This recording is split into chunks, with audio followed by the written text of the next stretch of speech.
మనకి ఇక్కడ క్వశ్చన్ ఏంటంటే construct triangle with AB equal to 5 centimeter, BC equal to 6 centimeter, angle B equal to 30 degrees. మనకి ఇక్కడ 2 sides and 1 angle ఇచ్చినప్పుడు ట్రయాంగిల్ని ఎలా కన్స్ట్రక్ట్ చేయాలో చూద్దాము. ఇక్కడ ఫస్ట్ మనము బీసీ ఈక్వల్ టు 6 సెంటీమీటర్స్ కదా. సో నేను ఇక్కడ బీసీ ఈక్వల్ టు 6 సెంటీమీటర్ లెంత్తో ఒక లైన్ డ్రా చేసుకుంటున్నాను. Line segment 6 centimeters. నెక్స్ట్ ఇక్కడ మనము బీసీ డ్రా చేసుకున్నాం కదా. నెక్స్ట్ మనకి ఏం కావాలి, ఏబీసీ ట్రయాంగిల్ ఇలా ఫామ్ అవ్వాలి కదా. సో నెక్స్ట్ యాంగిల్ బి ఇచ్చారు మనకి. Angle B equal to 30 degrees కాబట్టి ఇక్కడ యాంగిల్ బి నుంచి 30 డిగ్రీస్ తీసుకుందాము. 30 డిగ్రీస్ అంటే మనకి ఇక్కడ వస్తుంది. సో యాంగిల్ వచ్చేసి 30 డిగ్రీస్. సో మనం లైన్ ఇలా డ్రా చేసుకున్నాము.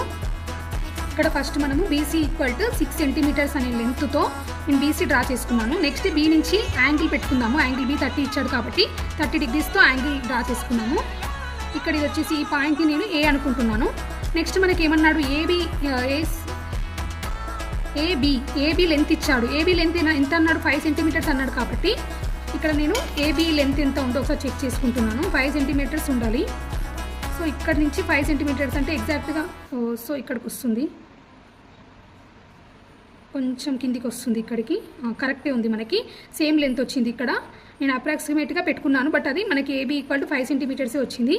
సో ఇది మనకి ఏబీ కూడా వచ్చేసింది. ఇప్పుడు మనకి ఈ ఏసీ అనేది ఎలా వస్తుందంటే, మనం ఈ పాయింట్ నుంచి ఈ సీకి లైన్ సెగ్మెంట్ డ్రా చేసామనుకోండి, అదే మనకి ఏసీ లెంత్ అవుతుంది. మనకి ఏసీ లెంత్ ఇవ్వలేదు కాబట్టి మనం ఇక్కడ నుంచి ఇక్కడ డ్రా చేస్తే ఇప్పుడు మనకి ఏసీ వచ్చేసింది. సో టోటల్ మనకి ఏబీసీ అనే ట్రయాంగిల్ ఫామ్ అయిపోయింది. Triangle ABC formed. మనమే ఏదైనా 2 సైడ్స్ ఇంకా యాంగిల్స్ ఇచ్చినప్పుడు ఇలానే డ్రా చేయాలి. Thank you very much.